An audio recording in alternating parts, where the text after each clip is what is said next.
Hi, everybody. Let's touch base with point of view. We're exploring point of view this week, and we do have another video, not from me, in our announcements. And Dufresne has quite a lot to say about point of view, but he has quite a lot to say about everything, doesn't he? Point of view is a very, very powerful tool that we often not necessarily dismiss, but maybe not consider.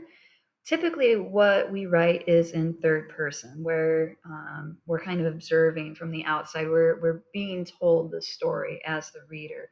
But we also have first person, where our narrator is I, me. We're experiencing through the specific narrator, and then we have the sadly underutilized second person, where our narrator is you. Now, each of these approaches to point of view have different value depending on what you're doing. So I strongly encourage you to review the supplemental material presented this week as well as our text. And let's talk if you have any questions or want any clarification on the different approaches to point of view and which one would be appropriate for the story that you're writing. Um, but I wanted to give you an example of how powerful point of view can be in terms of the reader experience by taking a look at a character that I've written that is a compatriot to Mavis, the character that we've been visiting from one of my pieces off and on, the recovering alcoholic. She's in the same universe and they're at the same bar at the same time, actually, but in two completely different stories. And I want to show you how the piece sounds from third person and how the piece sounds from second person to give you an example of how powerful a change in point of view could be. So I want you to meet Miranda. As with Mavis, there might be some alcohol problems. I write very depressing stories, just for the record. So I'm going to read you a piece of Miranda's story so you can get a feel for third person. Okay, so bear with me. It's off screen, so I won't be looking at you for a minute. This story is titled The Consequences of Pleasure. Miranda stalked through the rain, doing her best to ignore the sheets of water pouring around her. It had been hot and balmy and humid not 2 minutes before when she was in the taxicab riding over here, but as soon as she stepped out of the vehicle, the damn rain started coming down. She glanced up, squinting, letting the rain plaster her frizzy blonde hair against her head. From this perspective, with her head bent back and the drops splashing harshly against her cheeks, the rain looked like anything but sheets. That was an odd turn of phrase, if she'd ever heard one, she mused, lowering her gaze back down to street level. She'd never actually seen rain that looked like a sheet, or a sheet that looked like rain. Rain never sheeted, sheets never poured. Tequila, however, she thought, pulling out her flask and lifting it to her lips, poured quite nicely, in a very unsheet-like manner. It burned raw and hot and familiar, and a nice rivulet down her throat to settle in her belly. She imagined how it looked, like a little waterfall, or maybe like the rain around her, cascading in rivulets off the building and their bright canopies, rinsing the air free of dirt and debris. Except in her, it was washing away the sins of last night. A poetic thought, perhaps, but sins aren't so easily washed away in this world. Not for the likes of her, anyways, Miranda thought with a little bitter smile. She twisted the metal cap of her flask closed and dropped it back into her purse. A woman always had consequences for her sins, unfair, painful, repetitive consequences for a night or even just an hour of pleasure. That's third person. We are seeing and experiencing the story through Miranda. We're reading her experience. We're being told her story. This is probably the most common way to approach storytelling. And it's very effective. Like we can feel and see and experience the world through Miranda's perspective without being inside of her head. We are kind of inside of her head, but without being like an I or a you, we can fully experience and feel the world through Miranda's eyes. There's absolutely nothing wrong with third person point of view. It is very common for a reason. It's effective, it's good, it's engaging. Our readers like to experience that type of storytelling. But I want to show you how this piece feels from a little bit of a different point of view. We're going to look at it through second point of view. So I want you to meet you, Miranda. Again, this piece is called The Consequences of Pleasures, and it's the same scene, but we're going to be looking at it through a second point of view. Okay?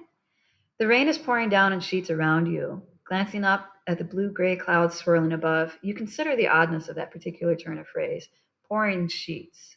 Do sheets actually pour? You've never seen them pour. Hang maybe from a line, or perhaps snap and crack in the crisp wind, but never pour. Tequila, however, pours quite nicely in a very unsheet-like manner, you think, as you lift the flask to your lips, savoring the wet heat as the agave fluid slips down your throat.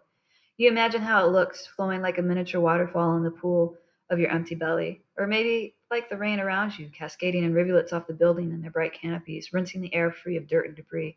Except in you, it's washing away the sins from last night.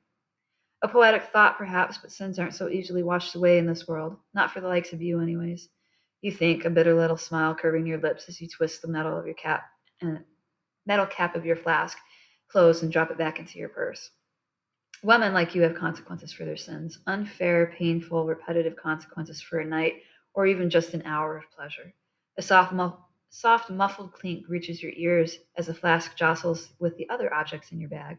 The sound reminds you of what else is in there, that slender white rectangle with the glaring blue crosshairs, a tangible, unignorable reminder of what women like you got for taking your own pleasure.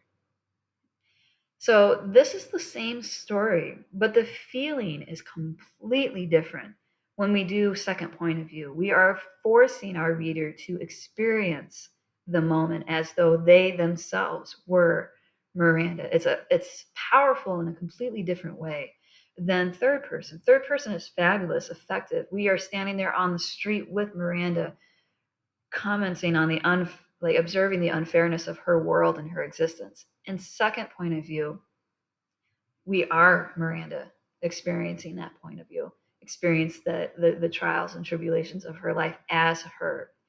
So you can see through this little exercise the power that point of view has to influence our story, to influence our reader, to influence the experience. I strongly, strongly, strongly encourage you guys to play around with your point of view. When I initially wrote this piece, it was as third person, and then my instructor at the time, my professor at the time, encouraged me, switch it up, put it in second person. And second person can be scary. It is the least popular for a reason.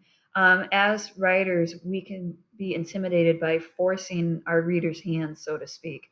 And as readers, we might not like the approach of being told what to do. But for the right story, second person can work. And for the right story, first person can work as well. So I encourage you to branch out, either for the piece you're writing here or pieces that you're working on your own. Experiment, exercise. Maybe take that 10-minute, 15-minute, hour time that you have set aside for writing one day and play around with one of your stories. Change the point of view.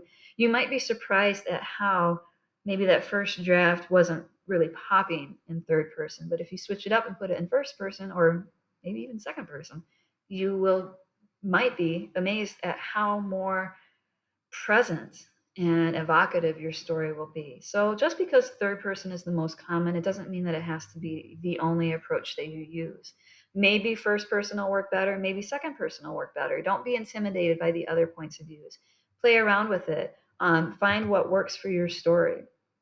Don't be intimidated by the other styles because you definitely got this. But if you have any questions at all, you know how to hit me up. I'm definitely totally happy to ever just talk shop. It doesn't have to be just assignment related. You want to try second person but you're not sure how, let's have a conversation. You can reach me text. You can reach me through chatting. We can have a phone conversation. We can do a Zoom meeting. We can take this conversation to the general discussion forums. Whatever you need to feel supported.